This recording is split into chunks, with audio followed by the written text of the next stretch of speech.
Halo semuanya, balik lagi bersama saya di Analisa Teknikal Saham Harian. Untuk video hari ini, saya akan membahas beberapa saham sesuai request dari kalian. Nah, karena yang request ini belakangan ini cukup banyak, jadi saya akan membahas beberapa saham pada satu video ini. Jadi kemungkinan besar video ini akan agak lama, jadi ya saya minta maaf kalau misalnya videonya agak lama ya. Oke, yang pertama, ini menurut saya yang paling penting, soalnya ini bisa menjadi momen paling kritis untuk pemegang saham nikel, yaitu Antam, Inco, dan juga yang lainnya. Kenapa? Soalnya kita langsung lihat aja dari grafik pergerakan nikel. Ini kalau kalian pantau pergerakan harga nikel per harinya, kalian mungkin menyadari bahwa semakin hari kok pergerakan harganya kok volatilitasnya nggak terlalu tinggi ya. Jadi lama-lama dia minusnya dikit, terus naiknya dikit, minusnya dikit, naiknya dikit. Nah, pas kalian lihat chart ini saya pakai chart yang 4 jam ya. Kita lihat bahwa nikel ini membentuk suatu pola. Ini kita lihat ya, base-nya ini di sekitar sini, di candle ini, terus dia naik, terus dia turun lagi di sekitar level yang sama, terus dia naik tapi tingginya lebih rendah dari sebelumnya, terus dia tertahan lagi di level yang sekitar garis ini yang sama ya, dan akhirnya terus merucut hingga pada titik saat ini. Kalau kalian lihat ya, pergerakan pembukaan harga nikel pun hari ini sangat minim sekali, hanya minus 0,05. Jadi pergerakannya ini sudah sangat terbatas sekali. Menurut saya hari ini menjadi hari penentuan, atau mungkin ya besoknya, atau beberapa hari ke depan. Intinya menurut saya gak lama lagi akan menentukan nasib nikel. Apakah nikel akan naik atau turun. Nah, tetapi kalau dari pattern ini, kalau kalian lihat ya, mungkin kalau kalian yang sudah tahu, mungkin belajar teknikal, ini mirip sekali membentuk suatu pattern namanya descending triangle. Apa itu descending triangle? Descending triangle itu adalah suatu chart pattern yang yaitu continuous chart pattern trend dari downtrend. Kita tahu bahwa nikel ini sudah mengalami downtrend karena sudah tembus dari per day-nya ya, kita lihat bahwa nikel ini sudah tembus bahkan EMA 100, jadi sudah jelas dia ini downtrend. Nah, setelah downtrend ini, sekarang kita dikonfirmasikan lagi dengan suatu tanda yaitu descending triangle. Ini ya, seperti saya dari Google nih, kalian bisa lihat descending triangle ini biasanya nih adalah continuous chart pattern dari trend sebelumnya yaitu downtrend, di mana trend selanjutnya akan terus dilanjutkan dengan penurunan harga yang lebih dalam. Nah, tetapi apakah trend ini pasti bahwa ini udah descending triangle jadi pasti akan langsung turun lagi, tidak habis dari sini dia mungkin turun? Ya belum pasti, soalnya ini hanya pattern ya. Patternnya ini baru terkonfirmasi kalau misalkan harga ini breakout dengan penurunan, dan kemungkinan besar kalau misalnya dia benar-benar lanjut downtrend, mungkin dia akan tembus level resisten di sini. Nah, jadi menurut saya ini menjadi suatu momen kritikal untuk nikel dan juga nasib-nasib saham-saham lainnya yaitu Antam, Inco, dan yang lain.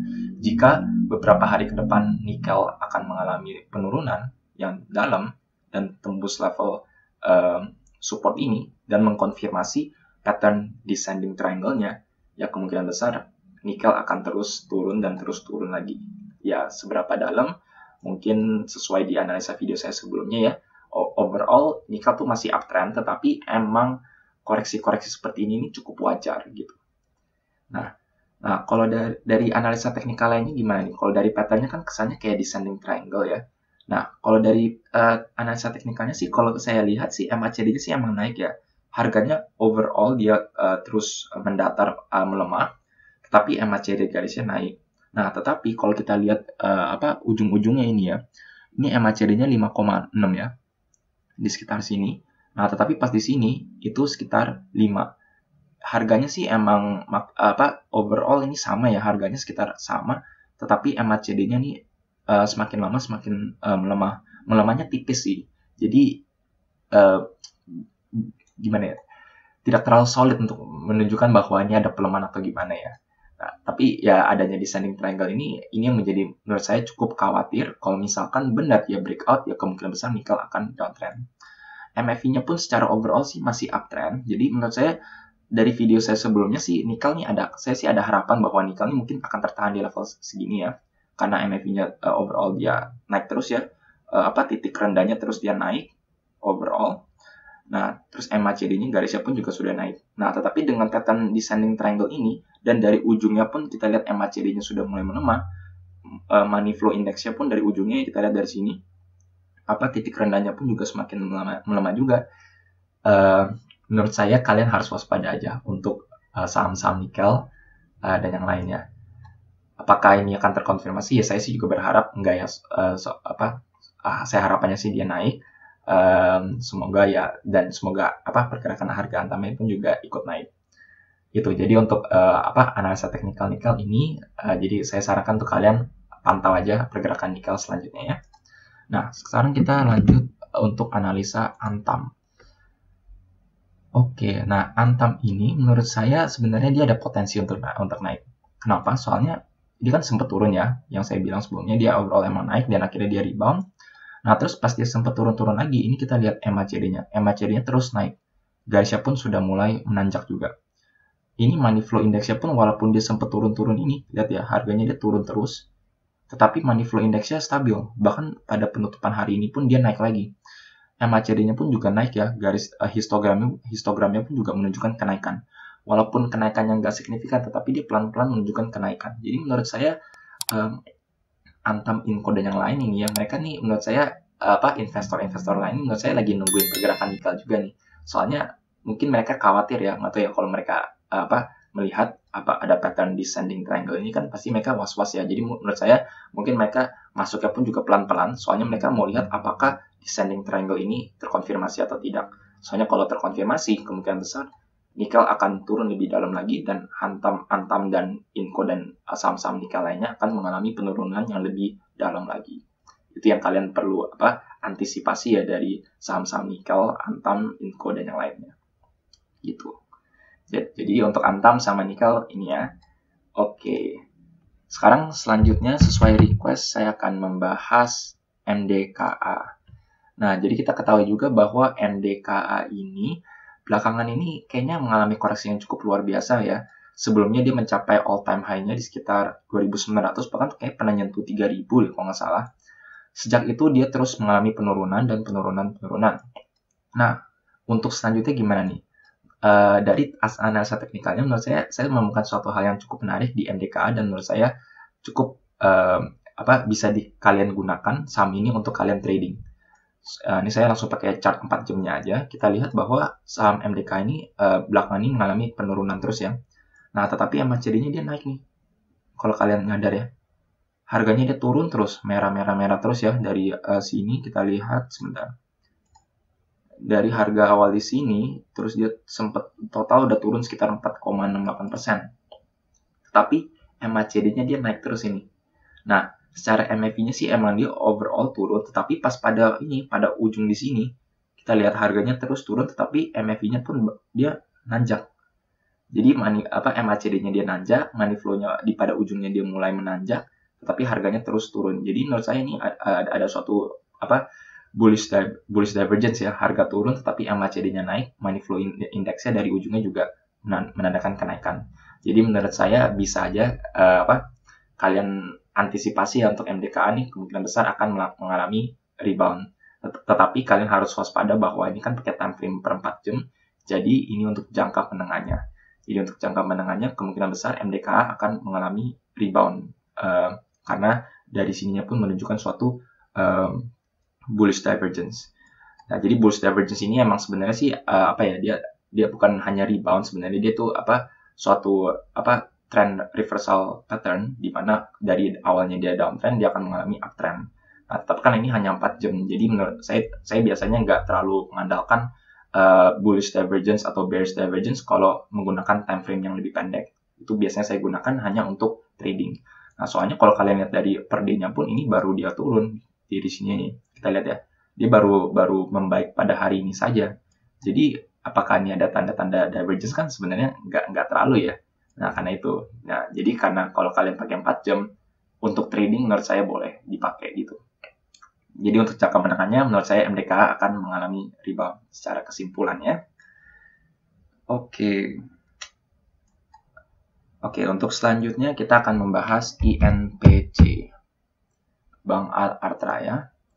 Oke, jadi INPC ini mirip ya sama apa saham-saham yang apa dinaikin sangat tinggi. Yang INPC ini soalnya kalau kalian lihat apa pergerakan harganya ini tidak bagus ya, bahkan dia pernah nyentuh level 50 perak. Jadi overall ini bukan saham yang kalian layak untuk simpan dan hold dengan harapan mungkin dia bisa naik lagi atau gimana, itu secara kesimpulannya. Nah, sebenarnya dari INPC ini kita bisa nggak sih antisipasi apa bahwa dia akan ARB? Sebenarnya sedikit-sedikit bisa sih, soalnya seperti saya sering jelaskan di video-video saya sebelumnya, kalau kalian misalkan main di saham gorengan seperti ini, itu tuh analisa teknikal sedikit pudar, agak susah untuk kalian analisa. Jadi itu kelemahannya analisa teknikal pada saham-saham gorengan. Nah, tetapi sebenarnya kalian masih bisa antisipasi. Bagaimana? Kita lihat sini ya.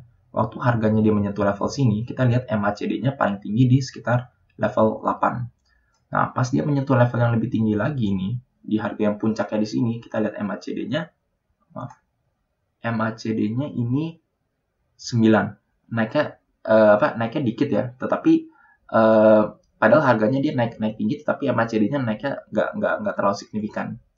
Nah, terus kita bisa pakai 15 menitnya nih.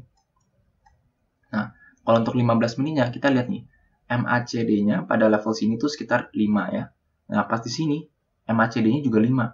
Nah, jadi dari 15 menit pun kita lihat bahwa ternyata dengan kenaikan yang cukup signifikan, MACD-nya nggak terlalu berubah banyak gitu. Nah, terus selain dari MACD ini, soalnya kan kalau kita lihat ya, MACD-nya kayak bedanya sangat tipis ya, emang nggak terlalu signifikan gitu. Nah, kalian bisa mengandalkan volume, soalnya volume itu kan menganalisa pergerakan transaksi ya, yaitu bisa pergerakan dari bandarnya. Nah, kita lihat bahwa saat harganya dia terus naik pada saat ini, kita lihat bahwa volumenya dari awal sini dia terus melemah. Nah, pas saat ini, pas kalian mengalami kenaikan ini, kalian lihat, oh kok ini volumenya nggak setinggi sebelumnya ya, padahal ini kenaikannya bahkan lebih besar dari ini. Nah, itu kalian harus waspada bahwa ada pelemahan di volume. Ini menurut saya petanya cukup mirip seperti video saya sebelumnya ya di Bank Net Syariah, video pertama saya, di mana Bank Net Syariah ini mengalami kenaikan sangat tinggi terus mengalami ARB. Waktu di video itu pun saya menunjukkan bahwa analisa tekniknya sangat pudar, tetapi dari volumenya itu udah menunjukkan suatu bearish divergence. Jadi ini di mana harganya dia naik, tapi volumenya dia menurun. Nah, ini sudah menjadi tanda-tanda nih. Nah, karena apakah kita bisa antisipasi bakal dia ARB pada hari kapan? Ya, kita sebenarnya agak sulit ya, soalnya itu kan hanya bandar yang tahu. Nah, karena itu untuk mengantisipasi tersebut, saya sering sarankan untuk kalian rutin TP berkali-kali. Maksudnya berkala gitu TP-nya. Jadi kan kita nggak tahu nih, misalnya nih, udah nyentuh sini nih, kalian udah profit 10%, udah kalian TP dulu aja. TP misalin 50% dari lot kalian, dan sisa 50%-nya kalian ya harapkanlah bisa naik lagi atau gimana. Pokoknya kalian harus TP secara berkala untuk mengantisipasi penurunan ARB. Soalnya kalau udah mulai ARB, kalian mau keluar pun susah. Itu yang masalahnya. Jadi kalian tuh TP saat harga masih liquid, saat pergerakan sahamnya masih bergerak. Nah, terus saya akan menganalisa dari brokernya ya. Nah, dari brokernya pun ini kelihatan nih, bayangkan ya, ini dari perharinya ya. Yang jual semua ini bahkan MG. Setahu saya, sepengetahuan saya, broker MG ini salah satu broker bandar juga. Dia pun sudah mulai menjual semuanya dan dia tidak beli sama sekali. Terus yang nampung siapa aja? Ya saham-saham ini. Lihat semuanya, ini HP juga jual semua, Ian juga jual semua, dia nggak beli sama sekali. Jadi harganya pun sudah mulai kebanting, dan saat harga kebanting, retail mulai panik dan mereka mulai pasang di harga ARB, alias ARB-nya pun makin menebal gitu. Jadi kayak domino efek itu sebenarnya ya. Nah, terus dari one week-nya gimana nih? Nah, ini menurut saya cukup menarik. Kalau di video-video saya sebelumnya, kalau kalian nonton, itu kalau di saham-saham gorengan ini pun biasanya pergerakan broker one week-nya pun biasanya agak imbang ya. Jadi kayak misalnya ini beli, jualnya lumayan gitu. Ini kalian lihat aja dari one week-nya, ini YB udah jual semua di one week-nya. Di one week-nya ini bahkan ya top sellernya ya, dia nggak beli sama sekali. Jadi selama 1 minggu mungkin mereka udah lepas barang semua nih. Mereka udah nggak beli lagi. Malahan yang nampung nih NI sendiri nih. Terus yang nih YP mulai nampung juga, PD nampung juga dikit. Jadi ya menurut saya ini udah tanda-tanda yang kurang baik untuk INPC gitu. Jadi kalau saran saya, secara opini saya, saran saya sih ya untuk INPC baiknya dihindari, dan untuk kalian yang mungkin nyangkut saat ini dan kalian mau sudah mengambil keputusan untuk cut loss, kalian bisa nonton di video sebelah kanan saya ya, nanti saya kasih linknya. Itu saya jelaskan strateginya gimana kalian untuk exit pada saham-saham yang mengalami ARB berjilid-jilid. Tapi ini belum tentu ARB berjilid-jilid ya, saya juga nggak tahu, ini baru ARB 2 hari. Ya, tetapi kalau misalnya beberapa hari kemudian terus ARB dan kalian memutuskan untuk cut loss, kalian bisa nonton video di sebelah kanan saya ya. Oke, terus untuk emiten terakhir, sesuai request juga, ini ada saham Poly. Ya, ini Polyglass, Asia Pacific Fiber, maaf. Oke, nah kalau untuk Poly ini menurut saya mirip juga ya sama INPC, pergerakannya dia pernah menyentuh level 50, dan semenjak dia menyentuh all time high-nya pun dia tidak pernah menyentuh level tertingginya lagi. Jadi menurut saya ini sahamnya juga kurang baik untuk kalian simpan dan juga bahkan berinvestasi. Untuk trading pun juga saya tidak terlalu sarankan ya, soalnya saham-saham seperti ini cukup mengerikan. Nah, untuk Poly ini kalau kita lihat kita lihat dari candle-nya ya. Kita lihat candle-nya bahwa ini ya INPC ini ya volumenya belakangan ini emang mengalami tinggi, tetapi harganya nggak gerak-gerak. Dia padahal nyentuh dengan shadow-nya panjang-panjang, tetapi langsung ditarik ke bawah terus. Kita lihat dari riwayatnya pun ya, dia sempat ditarik ke bawah terus. Dan ini pun pattern-nya kita lihat bahwa karena INPC ini baru bangkit dari harga 50 peraknya. Nah, jadi kalau secara analisa saya, menurut saya ini INPC ini kenapa mengalami pullback yang cukup bukan pullback ya, maksudnya mengalami tekanan penurunan harga saat volumenya tinggi dan candle-nya dia menghijau, itu karena mungkin banyak orang yang nyangkut terus dia akhirnya mulai menjual. Jadi banyak tekanan jual juga dari orang-orang yang sebelumnya saat ada orang yang mau menaikkan harganya. Nah, dari teknikalnya pun kita lihat ya, overall sih dia money flow-nya indeksnya naik, tetapi dengan harganya stagnan dia pun udah mencapai level overbought saham ini. Terus kita lihat di sini pun pada saat hari ini pun juga levelnya sudah mencapai overbought. Jadi menurut saya saham Poly ini akan sideways beberapa hari dulu gitu. Kalau targetnya menurut saya, kapan kalian boleh beli saham Poly ini, itu jika Poly ini berhasil breakout. Breakoutnya itu di sekitar level sini ya, yaitu di level resistennya, sekitar sini pas, which is sekitar 65.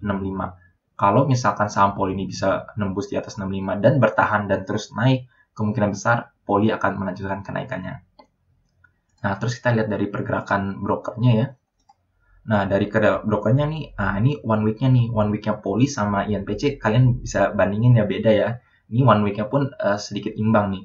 Kita lihat bahwa overall ini ada beberapa broker yang dia mulai menjual. Nah, tapi kita lihat nih, ZP ini sepengetahuan saya ini juga salah satu saham broker bandar ya. Dia bahkan selama 1 minggu ini dia jualnya dikit, dan dia net buy lumayan. Jadi menurut saya Poly ya mungkin ada potensi ya naik ya. Mungkin dia kalau misalkan dia breakout 65 dan bertahan, mungkin Poly akan naik lagi. Soalnya dari ini pun kita lihat sedikit overall imbang ya. Ada nih penjualan yang net sell tapi tidak terlalu banyak. Dan yang ini yang cukup menarik nih, ada satu broker bandar yang net buy. Jadi untuk Poly secara kesimpulan menurut saya, untuk yang belum punya jangan dulu. Tapi kalau yang punya, mungkin bisa dipantau dulu aja. Kalau misalnya dia breakout 65, boleh ya mungkin dia bisa naik lagi. Tapi kalau enggak, saran saya dihindari aja saham seperti ini. Oke, ya, untuk video kali ini mungkin sedikit panjang ya, saya minta maaf karena videonya mungkin agak panjang. Tetapi saya berharap video seperti ini bermanfaat dan kalian bisa mendapatkan ilmu-ilmu dan juga insight kira-kira saham-sahamnya ini pergerakannya akan kemana saja. Jika kalian merasa video seperti ini bermanfaat untuk kalian, jangan lupa untuk subscribe dan juga pencet tombol bell di sebelahnya supaya kalian terupdate dan ternotifikasi dengan video-video yang saya akan upload setiap harinya. Nah, dan juga jika kalian mau request apa saham aja nih yang mau saya analisa, kalian bisa komen aja di bagian YouTube bagian bawahnya. Kalian komen aja kira-kira saham apa yang kalian mau dianalisa. Gitu. Sekian dari saya, terima kasih.